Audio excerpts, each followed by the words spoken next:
Chapter 38. Now at that time Judah went away from his brethren and became the friend of a man of Adullam named Hirah. And there he saw the daughter of a certain man of Canaan named Shua, and took her as his wife. And she gave birth to a son, and he gave him the name And again she gave birth to a son, and he gave him the name Onan. Then she had another son, to whom she gave the name Shéla. She was at Chezib when the birth took place. And Judah took a wife for his first son and her name was Tamar. Now Judah's first son, did evil in the eyes of the Lord, so that he put him to death. Then Judah said to Onan, Go in to your brother's wife, and do what is right for a husband's brother to do. Make her your wife, and get offspring for your brother. But Onan, seeing that the offspring would not be his, went into his brother's wife, but he let his seed go on to the earth, so that he might not get offspring for his brother. And what he did was evil in the eyes of the Lord, so that he put him to death like his brother.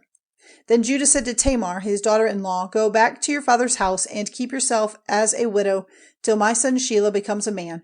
For he had in his mind the thought that death might come to him as it had come to his brothers. So Tamar went back to her father's house. And after a time Bathsheba, Judah's wife, came to her end, and after Judah was comforted for her loss, he went to Timnah, where they were cutting the wool of his sheep, and his friend Hirah of Adullam went with him. And when Tamar had news that her father-in-law was going up to Timnah to the wool cutting, she took off her widow's clothing, and covering herself with her veil, she took her seat near Enaim on the road to Timnah, for she saw that Shéla was now a man, but she had not been made his wife. When Judah saw her, he took her to be a loose woman of the town, because her face was covered. And turning to her by the roadside, he said to her, Let me come in to you, for he had no idea that she was his daughter-in-law. And she said, What will you give me as my price? And he said, I will give you a young goat from the flock. And she said, What will you give me as a sign till you send it? And he said, What would you have? And she said, Your ring and its cord and the stick in your hand. So he gave them to her and went in to her, and she became with child by him. Then she got up and went away and took off her veil and put on her widow's clothing. Then Judah sent his friend Hirah with the young goat to get back the things which he had given as a sign to the woman, but she was not there. And he put questions to the men of the place, saying, Where is the loose woman who was in Enaim by the wayside? And they said, There is no such woman there. So he went back to Judah and said, I have not seen her, and the men of the place say that there is no such woman there. And Judah said, Let her keep the things, so that we may not be shamed. I sent the young goat, but you did not see the woman. Now about 3 months after this, word came to Judah that Tamar, his daughter-in-law, had been acting like a loose woman and was with child. And Judah said, Take her out and let her be burned. And while she was being taken out, she sent word to her father-in-law, saying, The man whose property these things are is the father of my child. Say then, whose are this ring and this cord and this stick? Then Judah said openly that they were his, and said, She is more upright than I am, for I did not give her to Shéla my son. And he had no more connection with her. And when the time came for her to give birth, it was clear that there were 2 children in her body. And while she was in the act of giving birth, one of them put out his hand, and the woman who was with her put a red thread around his hand, saying, This one came out first. But then he took his hand back again, and his brother came first to birth, and the woman said, What an opening you have made for yourself. So he was named Pérets. And then his brother came out with the red thread round his hand, and he was named Zérah. Chapter 39.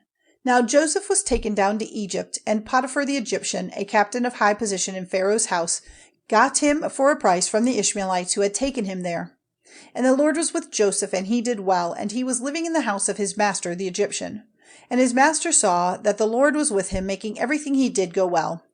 And having a high opinion of Joseph as his servant, he made him the overseer of his house, and gave him control over all he had. And from the time when he made him overseer, and gave him control of all his property, the blessing of the Lord was with the Egyptian because of Joseph. The blessing of the Lord was on all he had in the house and in the field. And he gave Joseph control of all his property, keeping no account of anything, but only the food which was put before him. Now Joseph was very beautiful in form and face. And after a time his master's wife, looking on Joseph with desire, said to him, Be my lover. But he would not, and said to her, You see that my master keeps no account of what I do in his house, and has put all his property in my control. so that no one has more authority in this house than I have. He has kept nothing back from me but you, because you are his wife. How then may I do this great wrong, sinning against God?" And day after day she went on requesting Joseph to come to her and be her lover, but he would not give ear to her. Now one day he went into the house to do his work, and not one of the men of the house was inside. And pulling at his coat, she said, "Come to my bed." But slipping out of his coat, he went running away.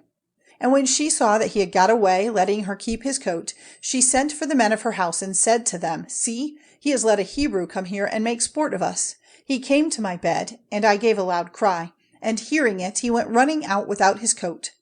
And she kept his coat by her till his master came back.